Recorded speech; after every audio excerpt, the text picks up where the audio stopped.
Sir అంటే మీరు చెప్పండి, అంటే లైక్ కొన్ని డైలాగులు కొన్ని సినిమాలో మనం రాసినప్పుడు అది డైరెక్ట్గానో ఇండైరెక్ట్గానో మనం చెప్పాలనుకుంది మనం చెప్తాం. సో అలా మీరు ఈ మూవీ డైరెక్ట్ చేస్తున్నప్పుడు కానీ ఏ సీన్ మిమ్మల్ని బాగా కదిలించింది? సినిమాలోనా? యా అని నిజ జీవితంలో చాలా సీన్లు కదిలించి నేను సినిమా తీశాను. అంటే కొన్ని ఉంటాయి కదా సార్, బాగా మనకి సంచలనాలు చేసినవి రీసెంట్ టైంలో, అలాంటివి ఏమైనా పెట్టారా? రియల్ ఇన్సిడెంట్లు జరిగిన ఇన్సిడెంట్స్ అంటారు.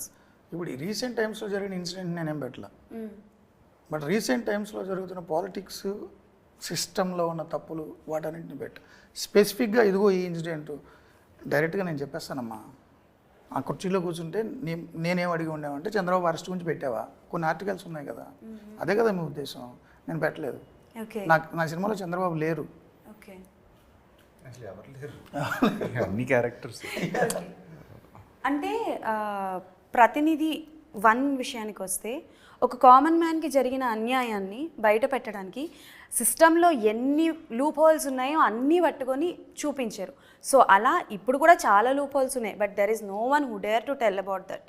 సో బిల్స్ విషయంలో కావచ్చు, ట్యాక్సెస్ విషయంలో కావచ్చు, ప్రతి ఒక్క విషయంలో. సో అలాంటి పాయింట్స్ కూడా ఇందులో ఉన్నాయా ప్రతినిధి 2లో? సిస్టంలో ఉన్న అన్ఆన్సర్డ్ క్వశ్చన్స్ మీకు ఎప్పుడు కూడా కొన్ని ప్రశ్నలు తొలుస్తుంటాయి. ఇది ఇలా ఎందుకు అయింది, ఇది ఇలా ఎందుకు కాలేదు. సో నువ్వే కారణం ఆ ప్రశ్న రావడానికి కారణం. ఓకే. అందుకని నేను ఓటర్ని, ప్రజలను కూడా క్వశ్చన్ చేశాను.